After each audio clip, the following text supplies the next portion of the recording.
Now, the next sessions will be with Katrina. Katrina will taking place now for the sessions, and your presenter will be there, James Granners and Dr. Gu. Lovely. So if James Garner starts, I'm looking forward to listening from you. James Garner is the Digital Operation Director at Leeds, where he applies his background in data analytics and quantitative survey in driving digital transformation in construction and urban infrastructure.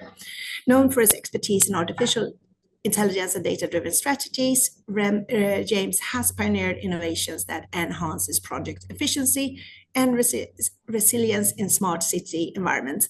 I am extra curious about how he has applied the digital twin technology to enhance stakeholders in adopting data-centric practices. So without further ado, James, please start. I would like, hi, James, how are you? Just I need to remind all the audience, all the presenters, all the value keynote speakers. We're inviting Leeds to be part of our conference since from 2022, but the relationship between me and between Leeds is more than 30 years. I'm a junior trainers in civil engineering with Leeds in 1992, and we're building a great relationship with the top management. I'm working only with the top management. I don't know James before 30 years, but I know Richard.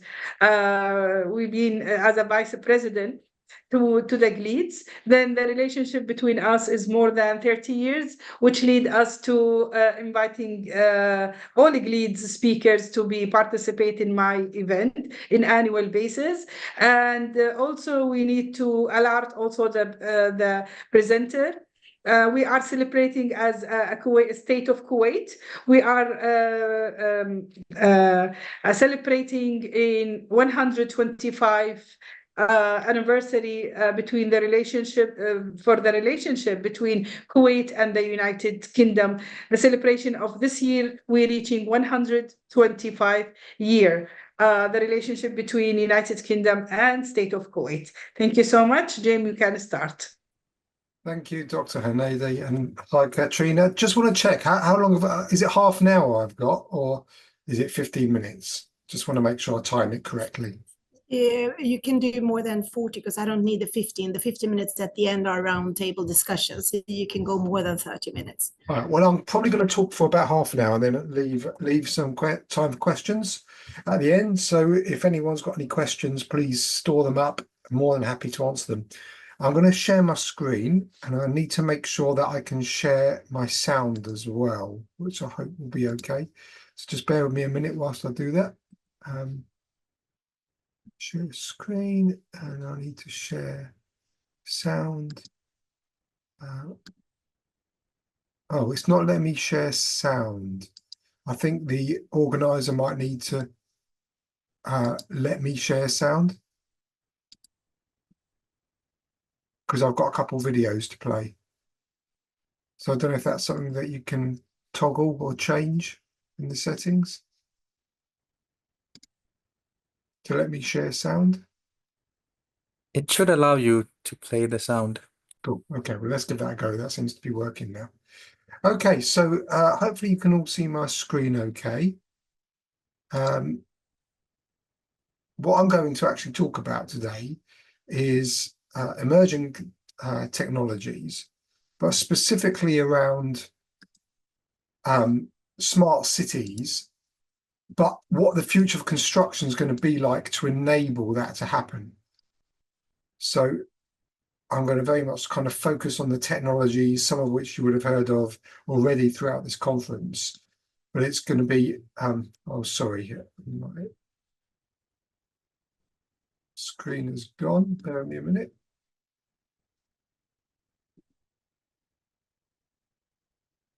So it's going to be looking at what we mean by a smart city and what we've got to do to get there. So I'm going to break it down into these 4 parts. The productivity problem, why we've got to do something about it, why we're not going to achieve what we want to achieve with smart cities with the current technologies. Then I'm going to go through some of the technologies and how we're going to implement them, and what the direction of travel is. You know, where's all this technology taking us? It's not all going to happen overnight, but it's certainly gathering pace and gathering speed quite significantly. And anyone who's in this space will know that we've probably moved further in the last maybe 5 years than we have probably in the previous 50 in terms of technology.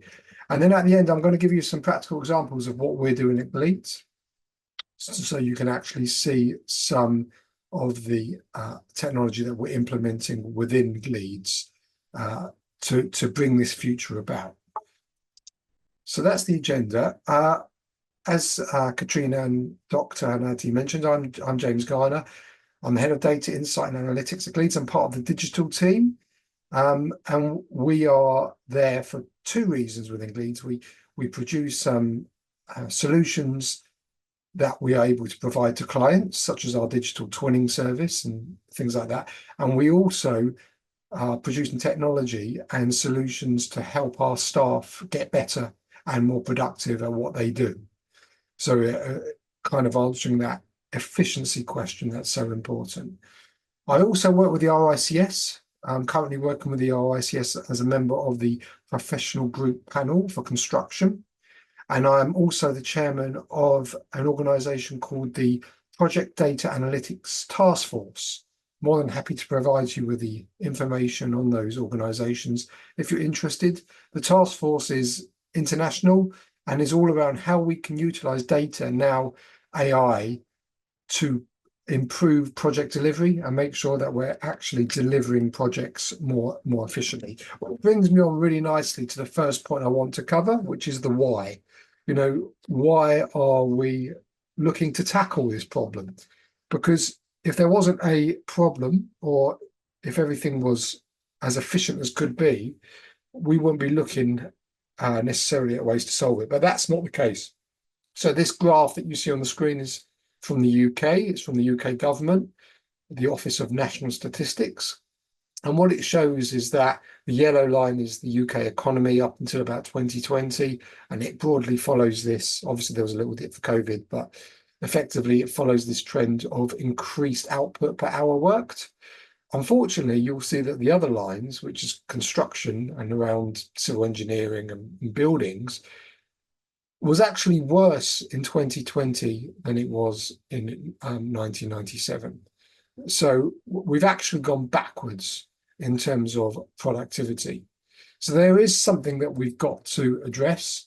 And I always start my presentations off with this to kind of frame the reason why we are looking to make these changes. And the other one is this study by Bent Flubier and Alexander Budzier from the University of Oxford.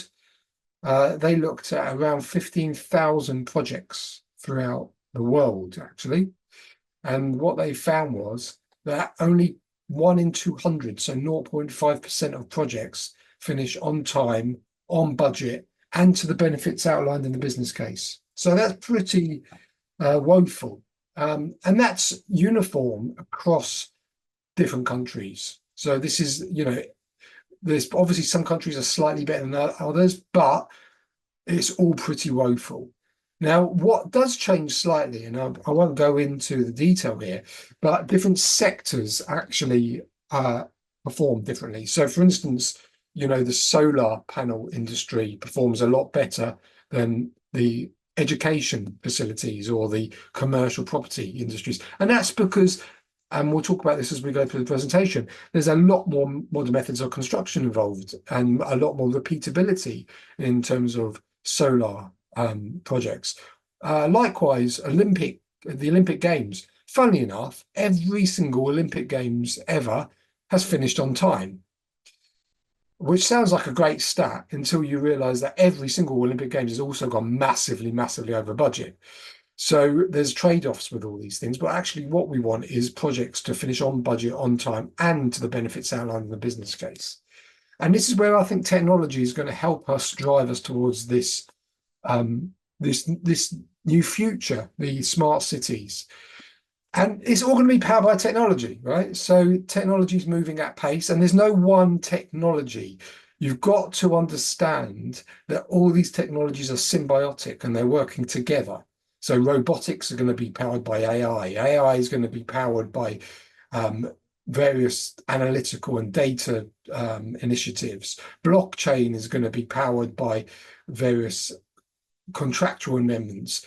AR and VR is all powered in part by AI. So it's all interconnected. And that's what this graph is trying to show, that there is a relationship between these technologies, which helps because that supercharges and superpowers the rate of progress. But a lot of people look at things in isolation and they say, well, you know, the big buzz at the moment is AI. I'm doing AI, but they forget that AI is just one part of the puzzle. So what I want to do is break it down. But before that, how do we know these things are increasing? Well, look at these compound annual growth rates. Absolutely astounding. So if you go back to what we're looking at, extended reality is 33%, artificial intelligence 27%. You know, these are huge numbers. The growth on these are not like single digits. We're growing in terms of the adoption and the use of these technologies exponentially. And in construction, it's a challenge because construction has generally been one of the laggards in terms of embracing technology. But we can't afford to wait really anymore because things like this are happening. So Costain, for those who know, are a major contractor in the UK, 150 years old, been around a long time, market cap of 300 million. Build Dots, and I'm not sure if anyone uses them, but they're all around reality capture and BIM modeling, etc. They've only been around for about 5 years and their market cap is about 231 million. So they are approaching the market cap of these long established construction companies. And as you would have seen in other industries, entertainment industry or the automotive industry, or, you know, take your pick really, these things happen very quickly. And I think similar things are going to start happening within the construction industry. So the other thing we did, right, is we did a load of surveys to find out actually what is happening out there. And we asked people in our market within Leeds, you know, how likely are we to increase investment in adoption? And this is the key thing, not necessarily creating the technology, but investment in adoption of these technologies in the next 1 to 2 years. And only 10% said not likely. So basically 90% are saying it's at least somewhat likely that people are going to have to increase the amount of money that they spend in getting people to adopt it, because we do have a problem with adoption. And we also asked, which emerging technologies do you believe will have the most impact on the construction industry in the next 5 years? And probably no surprise that AI is right up there, but also augmented virtual reality is going to play a big part. And as I said earlier, don't look at these things in isolation. You know, the increased AI capability powers the augmented reality, etc. But then you've got these other technologies, which I'll cover as well. You've got the Internet of Things and the fact that we're getting cheaper and cheaper sensors that enable us to sort of manage buildings better. 3D printing is going to start improving the way that we can utilize modern methods of construction. And then the use of drones. And as the previous speaker talks about, the use of blockchain, I think is really exciting. I was quite surprised how low down robotics is. And this, again, I think is part of the problem where people separated things out. The latest, and I'm going to show some videos on this, the latest robots that are coming out are AI powered and they are incredible. So I think we're going to see a big change in the way the construction site does things over the course of the next few years. Far less humans on site, and a lot more of these robots taking their place. And what we're at the beginning of, and kind of what this whole conference is about, is this move into the next industry. We've gone through Industry 1, Industry 2, Industry 3, which a lot of us are children of Industry 3. You know, we grew up in the computer age. We grew up in, you know, using the internet for the first time. But we're coming to the end of that, and we're right at the beginning of Industry 4, which is all going to be about these cyber physical systems. It's going to be around AI. It's going to be about robotics. It's going to be about networks. So it's really exciting in terms of we are at the start of a fundamental shift in the way that the world will operate. But that comes with dangers, of course, which I will try and cover as we go. So going back to this kind of interrelated graph of different technologies. I want to pick up on a few. So obviously in the time that I've got, I haven't got time to go through every single one in loads of detail, and truthfully, each one could be a lecture or a talk in their own right. So I'm just going to give you a snapshot just so you can see what's happening out there. Let's start with robotics, right? So robotics, as I just said, I think is going to have a huge impact on the construction site. And I've been amazed at the advancement in robotics over the course of the last year or so. And these are the big players in the market. You've got Tesla's Optimus, you've got Boston Dynamics Atlas, you've got Figure 2 and the Unitree. And what you'll notice there on the height, these are human height robots. So they're starting to replicate humans. Second thing is the degrees of freedom. That's the ability of humans to be so agile and do things very, very carefully is determined by their rate of freedom, of their wrists particularly. Now we've got robots that are approaching that same level of movement, and they are powered by AI. And then look at the price.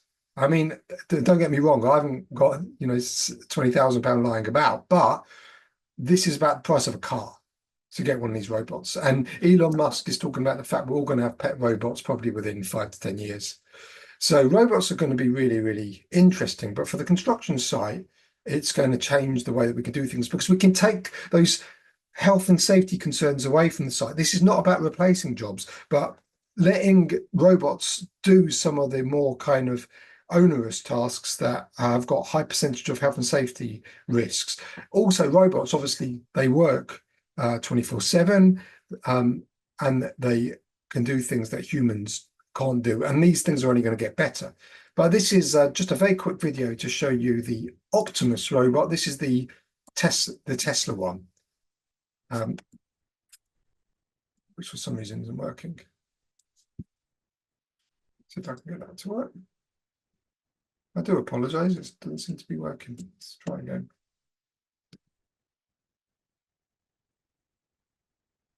I'm going to try coming out of here, see. Oh, I can see what I've done wrong there. I need to enable content. Spare me 1 second. So these videos are just going to be very, very short, but will hopefully just give you a nice sneak peek of the future.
How cool is that? And you know, these things, like I say, that one's about $16,000. So there's going to be fleets of these things around within the next few years, I would imagine. So that's a very quick kind of scan through robotics. Let's talk about AI now, right? Because that's the big buzzword that everyone's talking about. And AI is a bit of a misnomer. It's a real interest of mine, but anyone would think it's only just sort of come about by the way that people are talking. But obviously AI has been around as a concept for a long, long time. In fact, you could probably go back to sort of Roman or even Greek history to talk about ways that people are trying to replicate the way humans do things. But really the term was coined in the 50s. But the big thing that's changed over the course of the last few years has been this use of generative AI. So your chat GPTs of the world and your large language models. But we shouldn't forget about the analytical AI. So the way I like to look at it is to separate it into analytical AI and generative AI. Analytical AI is your machine learning, the way that the kind of things we've been using for quite some time to be able to make sense of huge amounts of data and get some data-driven results from it. Generative AI is more creative. It's based on sort of neural networks, which I know you've discussed a lot around in this conference, and it's incredibly powerful because it does exactly what it says on the tin. It generates things. So for anyone in creative industries to be able to generate a design or to generate a floor plan, or for project managers to generate a schedule, or for QSs to generate a cost plan, that's where we're going with that. But actually the power is the two of them together. But even though we are, feels like we've made huge progress with AI, there's a long, long way to go. So we're working towards this concept called AGI, which is artificial general intelligence, which is effectively human level intelligence. But that's going to happen at some point. Some people think it will be next year. Some people think it will be 15, 20 years. It's kind of irrelevant because it's going to happen relatively soon. So we have to get used to the fact that we're going to have AI agents that are going to be able to do a lot of the tasks for us. And there is this concept around that some of you may have heard called agentic workflows. So that's agent-based workflows. And I, again, just want to play a quick video from the founder of Google on the these agentic workflows. So I'm just going to quickly play this. Please let me know if you can't hear. I hope everyone can hear the...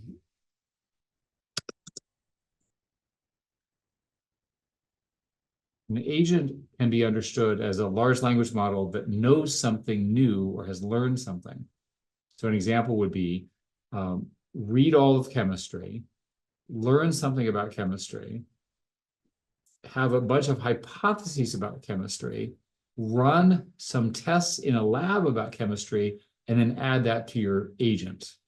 These agents are going to be really powerful, and it's reasonable to expect that agents will be, not only will there be a lot of them, and I mean millions, but they'll be like the equivalent of GitHub for agents. There'll be lots and lots of agents running around and available to you. So that's what we've got coming, this agentic workflow. So not necessarily ChatGPT as we use it at the moment to create something, but these agents actually going out there. And that raises a whole load of ethical questions around, should we allow these agents to make decisions for us? You know, what are the both the ethical and the security considerations?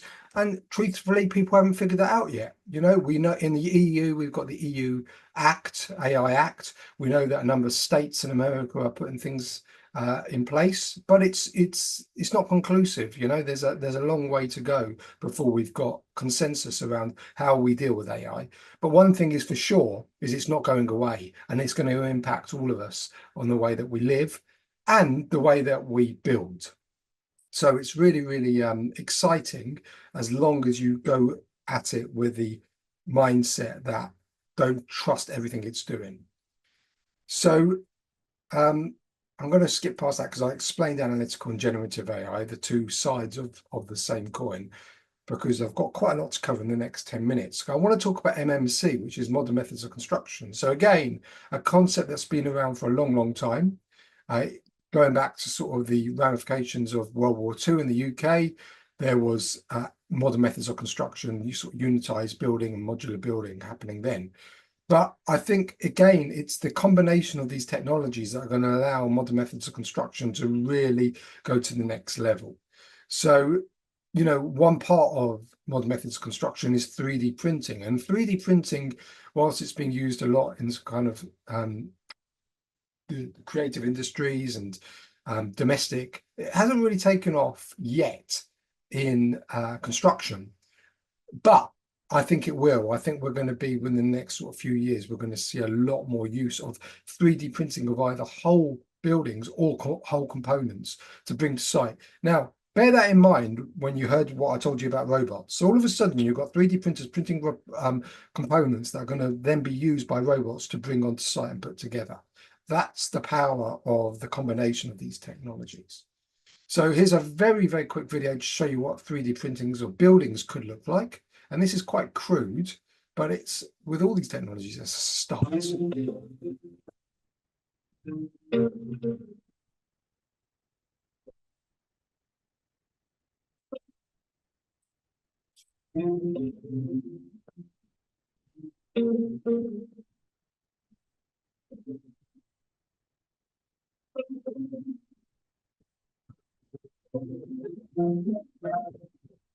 So just a quick video, and that is quite crude, but they can build a whole building in a matter of a day. And in some places such as China and India, they've been able to sort of create shelters for people in very, very small amount of time. Now, obviously, what they've got to marry that with is something that looks good. So, at the moment, it's a combination of 3D printers plus more traditional building, but that will change over time as well. So really exciting in that area as well. So let's move to reality capture. So reality capture is the ability to create a digital twin of what's happening either in the real world or things that you're going to be building. And this is something that we're using quite a lot at Gleeds. We've got a product that we call Twin that enables people to go by putting this scanner on, and I'm going to show you what that looks like in a minute, and able to create a full digital replica of their environment in very, very short amount of time. Now, that's not the end of it though. Once you've got the digital replica, you can then get that data into it, get the data insights into it, and you can start controlling the building, controlling the build on site, etc., etc. So that's the real power of it. But the barrier to entry and the technology to enable us to create these reality captures are coming down and down all the time. We use within the scanner, it's not just one type of scanning. It does photogeometry, it does LiDAR scanning. It's got so many kind of sensors within it that, but all you actually need to do, all the operator needs to do is basically move around as if they would do if they were attending any other site. So it's super simple. And I think this is the big difference in the technology, is that it's becoming user-friendly. It's becoming easy for this particular solution. It's our building surveyors that use them, but for other ones, it will be project managers or quantity surveyors. This is the big difference. Whilst these technologies have existed in the past, it's previously been very, very difficult, and sometimes the barrier to entry has been quite hard. But now, as you'll see from this, it's super, super simple. So this is something called the Navis, and it makes you look a bit like Robocop, but it's pretty cool. Have a look at this. Intuitively designed and powered by the cloud, Navis IVN processing allows you to process point clouds and panoramic images quickly, reducing the time from the initial scan to final usable data. When all that's needed is an internet connection, you can begin processing on-site as soon as you're done scanning. In just a few clicks, you can set up processing tasks for an automatic start. Benefit from efficiency where it really matters and process multiple data sets in parallel. No need to keep checking the status of your processing tasks if you're busy. We'll simply notify the right people. Navis IVN Processing. Take your processing workflow to the next level.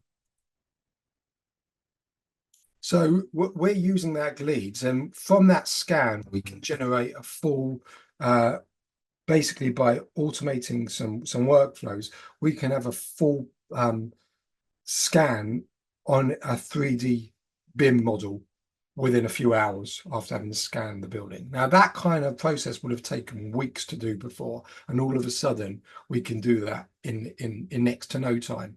But the real value is you get to the answer quicker, right? So a lot of these technologies, that's what it's allowing us to do. It's allowing us to get to the answer quicker so that we can start adding value to clients quicker. So it's not about replacing jobs, at least not at the moment, but it's about augmenting the way that we do things by utilizing this technology to get to the answer quicker so that we can improve our conversations. It's about improving our conversations with our clients.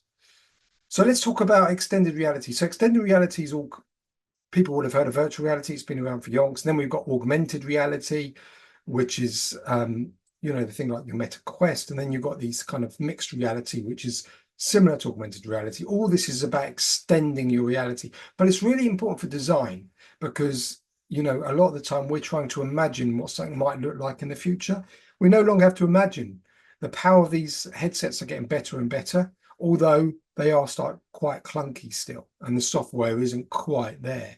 But what I think is going to happen over the course of the next few years to get to this kind of utopia that we're looking for is these extended reality headsets are going to look like your glasses.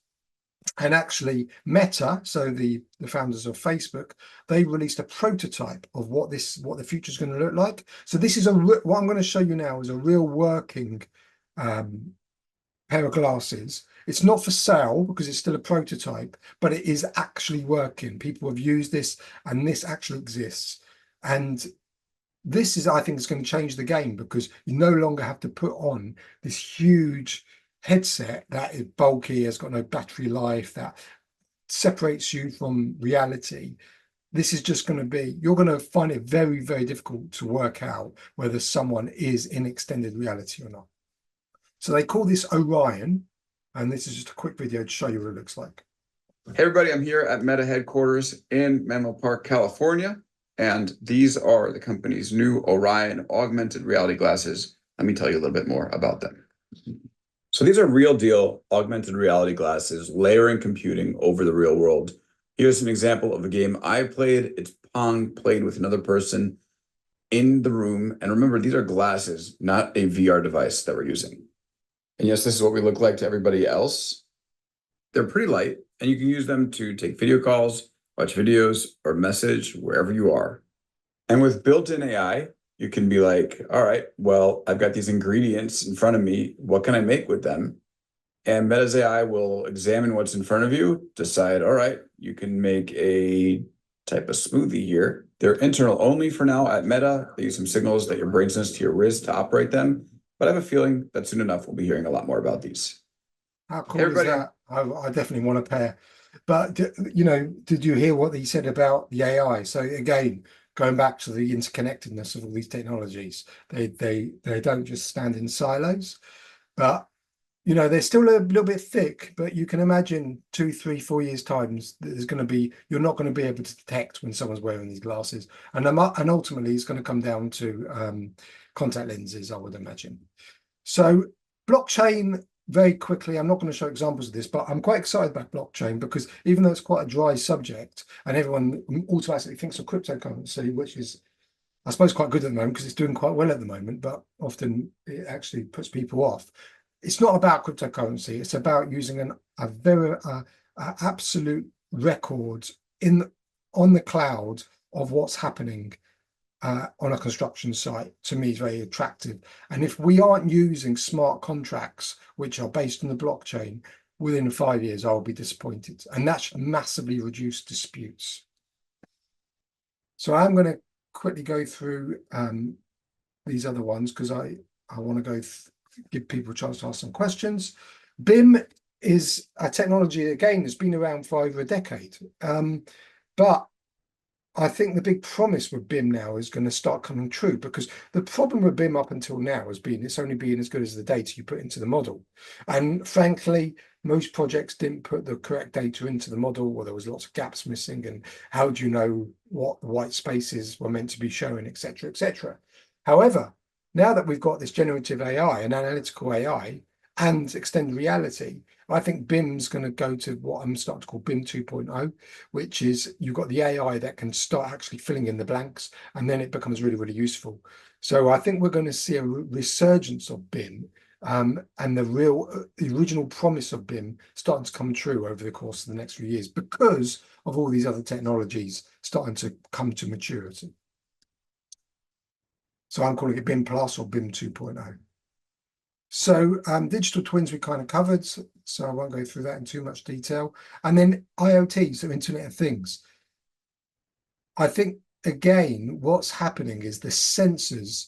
I find it quite interesting how we sometimes find ourselves adopting these technologies without ever thinking about it. I reckon most of us in our homes are plugged into the IoT in some way or another. So I've got a Hive doorbell. I've got my thermostat, a Ring doorbell, sorry, I've got the Hive thermostat, I've got my lights connected. And that's all, you know, I didn't go out and make the decision that I was going to become an IoT home. It just happens, you know, the next thing you buy, it becomes part of the IoT. So I am now firmly in the IoT in my homes. And I think the same thing will start happening with buildings. The cost of these sensors are coming down all the time to the point they're about £15, some of these sensors. So you're going to find more and more buildings that become autonomous. When you join that together with the digital twin, you can actually start getting real-time data and usage of buildings and data-driven insights into how you should use your buildings going forward. So just another technology, another example, and another way that all these technologies kind of intertwine. So just before I finish, I don't want to, you know, I've given a lot of kind of really cool stuff and make it sound like it's, why aren't we doing it? You know, it's no brainer, right? Well, unfortunately, we do have some barriers and there are some risks.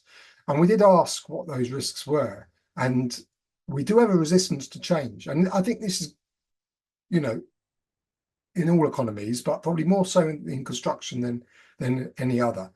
There's like 2/3 of people saying resistance to change. There's also a huge lack of skilled personnel to adopt these kind of technologies. And then you've got the data concerns, you've got reliability issues, and then that one at the bottom, which I think really goes with resistance to change. It's the job displacement. People are unwilling to adopt some of these technologies because they think it's going to displace their job. And there's a real job to do to convince people that this is nothing new. Technology has always come along and changed. Just think of the combine harvester. The only difference, I think, is that it's happening at a lot faster pace. So there are issues we've got to deal with. But what we talk about is the bookending approach, right? So the bookending approach is saying at the moment, with these technologies, we still need humans in the loop. We still need a human at the beginning, and we still need a human to check what you're doing at the end. Doesn't matter whether it's digital twins or whether it's AI, whether it's robotics. That's where we are at the moment, and it's a very safe approach to take. That will change, as I said, with this kind of agent approach, this agentic workflow that's coming through. But at the moment, I would say to people, don't worry, you know, your fear can be placated by saying we still need a human in the loop. And I think that is true at the moment. And a lot of people are on their journey, right? So I use this AI empowerment curve, but it goes for all the technologies really. Now, everyone has a light bulb moment, but some people have that, not everyone has it at the same time. So everyone's somewhere on this journey. Some people are still at their starting point. Some people have had their light bulb moment, have had a bit of a reality check and realized they can't do everything just yet. And other people are maybe experiencing their light bulb moment, and maybe there's somebody experiencing their light bulb moment now. That'd be pretty cool. Let me know if you have. But the point is, there's no right or wrong with this. Everyone will have their light bulb moment at a different point, much like we did with the internet.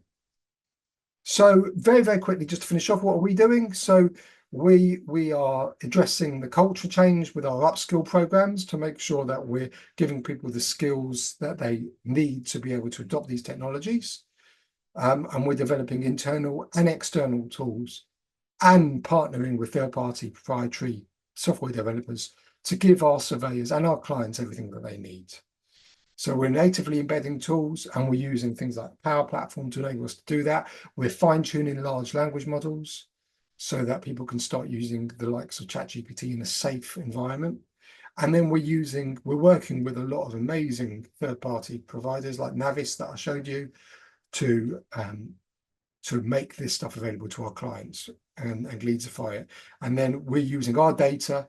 So we've got the Assist chatbot, which is our fine-tuned large language model, but we're utilizing our data throughout Gleads, which is like our benchmarking data, project cost, project schedule data, to train algorithms, machine learning algorithms to help our surveyors, as I said, get to the answer quicker so they can have the question.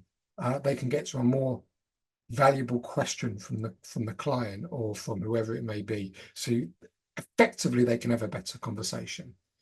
So I appreciate that was a very, very quick kind of canter through, and there's a lot to take in there, but I did want to kind of demonstrate just how we can't look at these technologies in isolation, that we've got to look at them as the whole and how they're all going to help each other. And I haven't even mentioned some other technologies, because there's stuff out there like quantum computing, which will really start blowing your mind when you start realizing what that's going to do for the world. So I've limited it to kind of the stuff that we're working on right now, but it's extremely exciting times, but just go with caution. So I think we've got a few minutes left. So Katrina, if there's any questions or... I'm sure.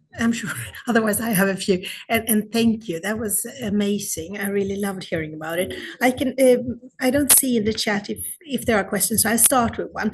It's jumping back to one of your slides where you mentioned what are the main risks, barrier associated with adoption in AR in construction. And then you had the first top two with lack of skilled and resistant to change. But I thought we could perhaps quickly dig into the privacy concern and safety issues sort of thing. So if we balance innovation with privacy and balance innovation with safety in collection in increasing smart cities, how do you approach these challenging of balancing it and the concerns about it? Yeah, great question. And I think the word there, balance, is like a tightrope. You don't want to be so fearful that you do nothing, because that's a risk in its own right. But you've also got to be very conscious of the risks. And when we come to privacy, let's talk about any of these technologies, but let's take large language models as an example. We know that, well, actually, it's what we don't know that scares me. The way that these models work is through neural networks. So it's not like a database where you can control what's happening. These things act like human brain. So we don't actually know what's happening behind the hoods, which is cool, but it's also scary. So when you're uploading confidential data into these large language models, we actually don't know what's happening to it, really. So that should be a cause for concern. So what we've done at Gleeds is basically just say, look, you can use these tools, but you can't upload confidential client data.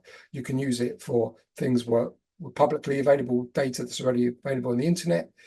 So we're trying to strike that right balance between saying to people, yeah, let's use this technology, but let's use it safely, and making sure people realize that there are significant concerns around it. But sometimes it's whilst there's new technologies at play, it's really nothing new. It's the same thing as just don't send confidential information out on your email, or you wouldn't leave a confidential documents on a train in your briefcase. You know, it's just a digital version of that. It's the digital version of not being stupid and using your common sense. So, you know, these new technologies can't be an excuse for people to say, oh, well, I've handed off my responsibilities as a chartered engineer or a chartered surveyor or a chartered architect because of these technologies. That's not an excuse. Now, it gets really scary when we start looking at these agents, like what's going to happen over the course of the next few years. And there's going to be some big decisions that we make around handing off decisions to these agents. And I'm not sure how I feel about that yet. It's still so new. I think we have to be very, very cautious. I feel pretty much the same way. One shouldn't be too scared. It's like when you ski. If you sort of don't go straight, if you sort of go on the end, you will definitely fall. So I think sometimes you have to do like the duck, to follow the waves sort of things. Yeah, and you can experiment. So like skiing, you know, when you're learning to ski, you'll probably learn to ski with an instructor to start with, and you'll do it in the safe places. You wouldn't go off piste for your first kind of ski, you know. So it's the same thing with this. If you're not sure, experiment with non-confidential data, see what happens, and talk to people and get trained. There's loads of amazing, you know, we're so blessed now. There's great courses out there, but actually nearly everything you ever want to know is on YouTube. So, you know, you can educate yourself. I would say that to people, just educate yourself. There's everything you need to know is out there. True. And I think, as you said, it's the unknown. So I guess it's the unknown more than if we know what to do, it's safer, of course. Is there any other questions, or can I? Well, I will say thank you, and I will start to introduce Dr. Dian Guo. And she's a Secretary General at the Beijing International Exchange Association. Dr. Gao combines her expertise in international collaboration and environmental sustainability to help cities achieve their goals with smart, low-carbon growth, making her a superstar in figuring out their reimagining in urban spaces for the future. Dr. Hanadi, do you want to add anything, or? It's fine. Thank you for the kind introduction. Katrina. You can let her start. It's very comprehensive, and good morning, good afternoon, good evening to all of the experts and participants. It's a little bit running late in Chinese time. We are almost 10 in the evening. So I will just really much mainly focus on my topic. And before that, it is a great privilege to join this webinar, and thank you for the invitation from the conference organizer, especially Dr. Hanadi. for her efforts on this event. Today, the topic of my presentation is Beijing, a benchmark for the global new smart cities. Let us join the journey to create a smarter and more citizen-centric capital. Now, please join me start with a very simple glimpse of the capital city. As we all know, Beijing is the ancient capital of the 6 dynasties of China, with a history of more than 3,000 years. The city's construction embodies the highest achievement of ancient Chinese urban design, which has been called the greatest individual project of mankind on the surface of the earth. The city is also the home of the Forbidden City and the Great Wall, 2 famous destinations representing Chinese traditional cultures. And I would like to start by sharing with you the geographical and the natural information of Beijing before we discussing about the urban development empowered by the AI and the other emerging technologies. For terrain surrounded by mountains to the north, northwest, and west, Beijing is situated at the apex of the North China Plain, with rivers flowing to the Bohai Sea. For climate, Beijing has distinctive 4 seasons. The climate of Beijing is considered humid continental with the hot, humid summer and very cold, dry winter. Regarding the area, Beijing owns an area and administration of 16,410 square kilometers. In terms of tourism, just in 2023, the number of tourists in Beijing reached 329 million people. The revenue from tourism achieved 584 billion RMB, demonstrating 1.3 times growth. For the green space, the annual afforestation and greening increased by 1,000 hectares. The forest coverage rate was 44.9%.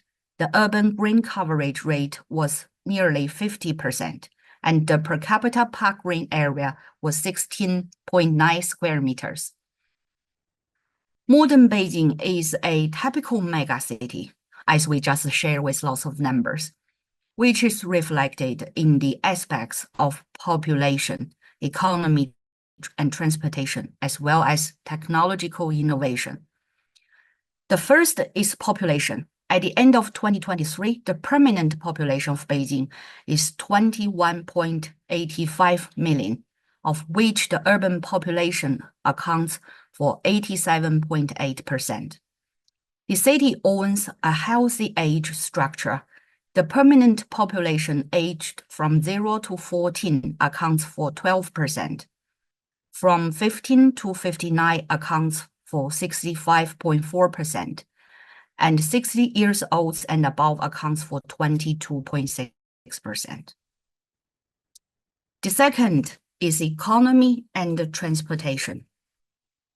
Beijing is the 2nd largest industrial base and the 2nd largest city in the country. For years, it has as the national, political, cultural, and international exchange center.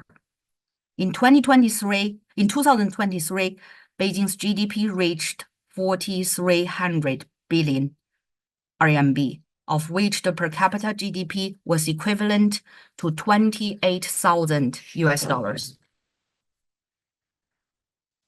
Last but not least is the technological innovation. As one of the most important technological innovation centers in China, our capital city owns rich innovation resources, outstanding education, talents, and technological advantages. Particularly, the city has advantages in fields such as quantum technology, financial technology, and biomedicine. It is actively occupying an important position in the world's future industries and emerging industries.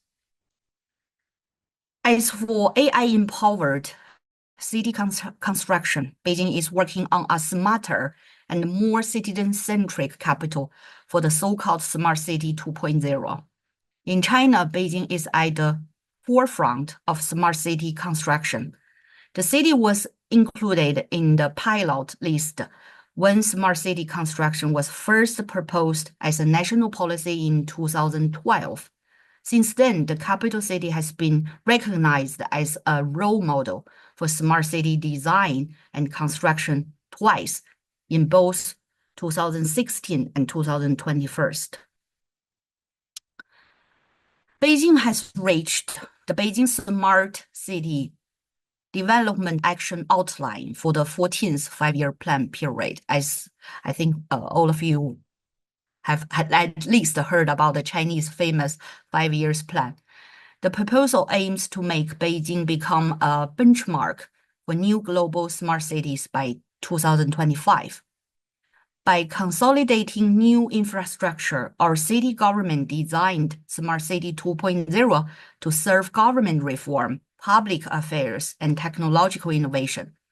The Smart City 2.0 is a citizen-centric smart city that integrates urban development into a model of civil, business, and government. In specifically, civil emphasizes the primacy of citizen demands.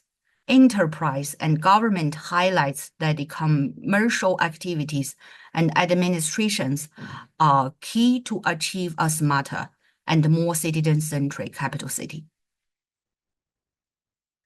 Beijing will deepen the one-stop internet service from 4 perspectives.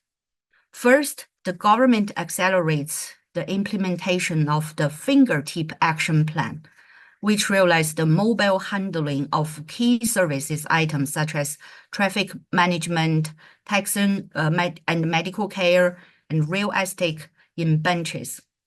Second is the promotion of the one-quarter community service. By conducting this service, citizens could solve their problems at nearby offices. In the future, the multiple cards in citizens' wallets are expected to be integrated into just one.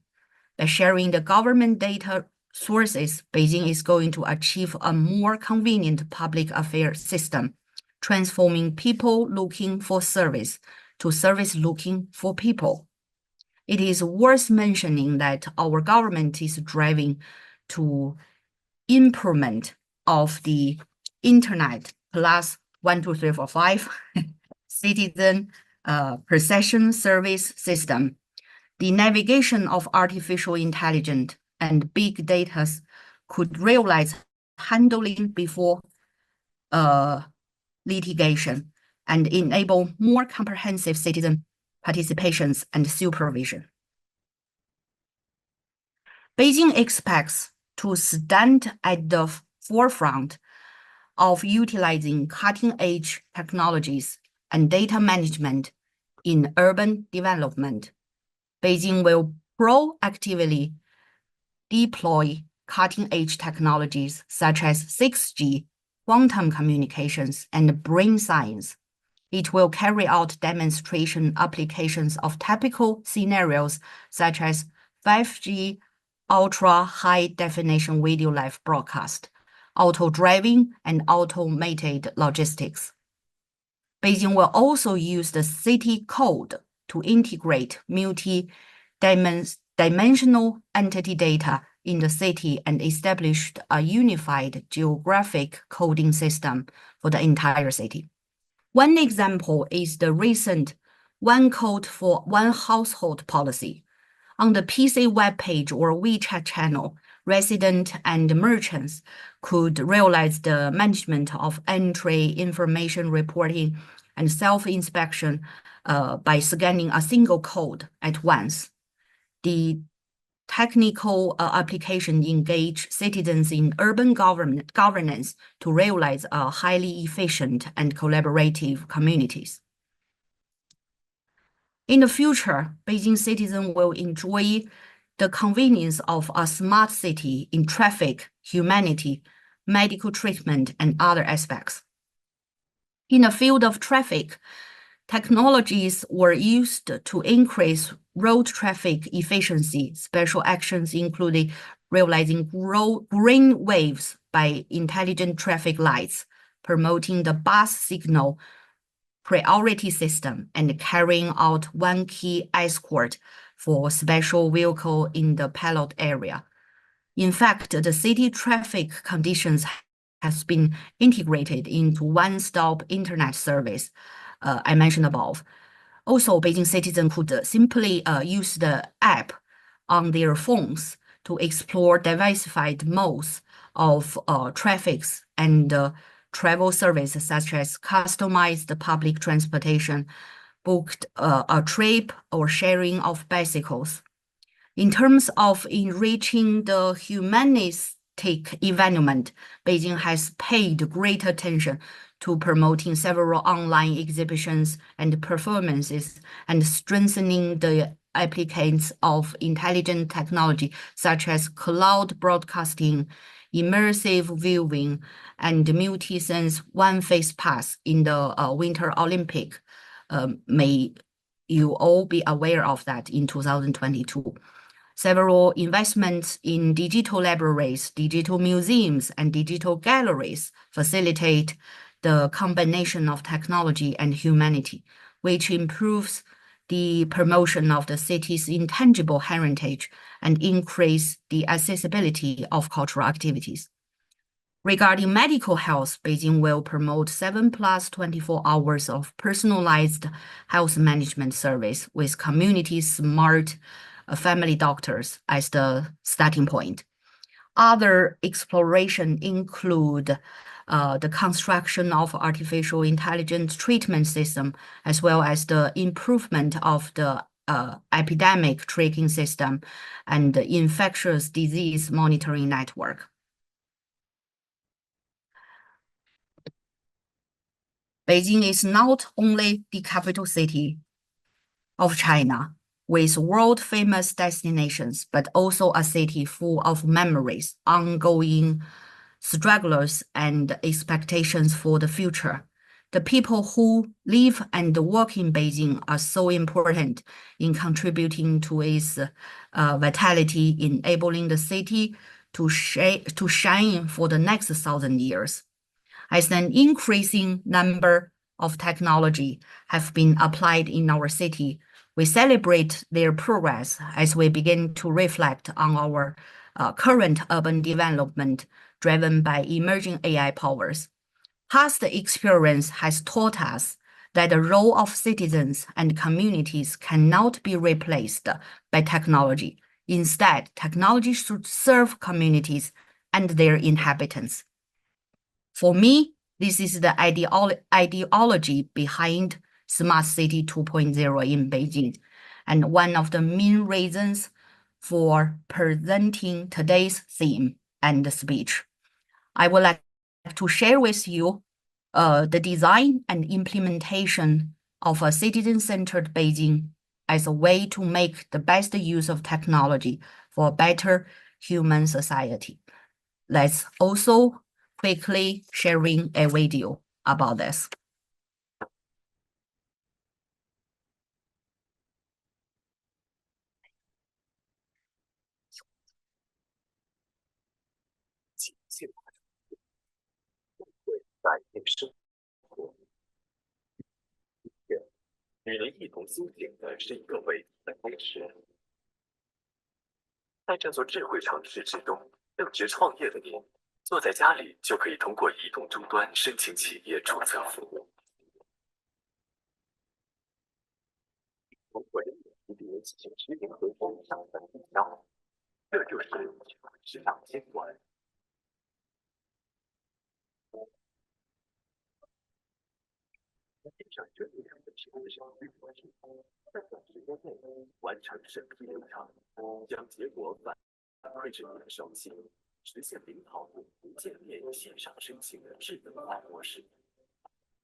So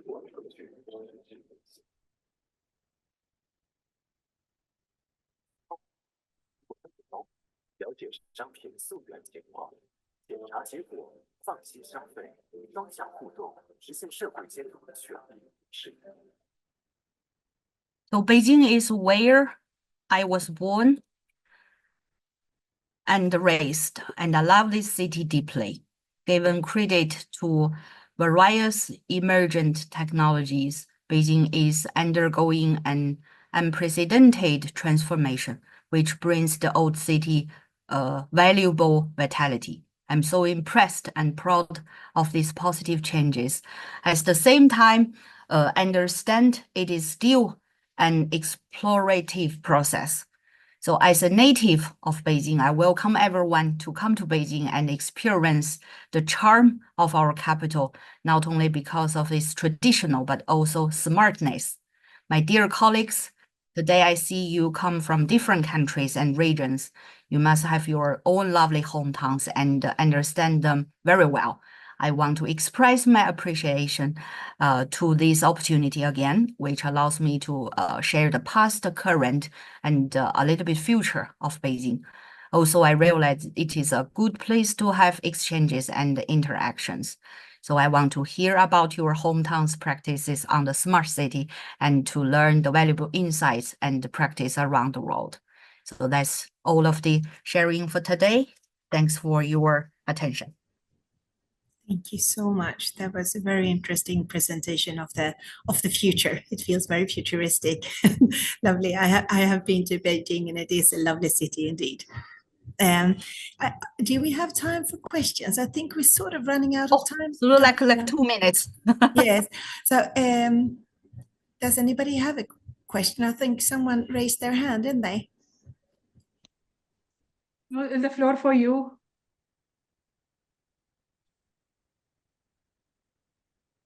We don't take any questions from the attendees. It's only for the... Okay. Sorry. Okay. Yes. So then I do that. When building smart cities, how do you choose the top priorities? How do you balance the technology, environmental, and social aspect of the development? I think that must be very tough. How do you do that? Very, very important question. Thanks for answering that. As the topic for today, we are talking about create a smarter but more citizen-centric capital. So before, I think as you mentioned, which will be the most priority merit or priority value to choose the technology is the citizen-centric. Since I introduced a lot, we are mega city with huge population. So how to manage such big amount of people to actually be organized with every aspect. So it is a significant challenge. So everything, I think, for technology as a starting point for the government to choose or to make people live more healthy, more happy with the city is the citizen-centric. So that's the priority. And considering the balance, I think I also mentioned several sentences about that. It is about technology for people, for the citizens, not the citizen or the people for the technology. So to keep the balance, especially I think several of the experts and speakers already mentioned about the privacy regulation or privacy policy. It is also very, very important things.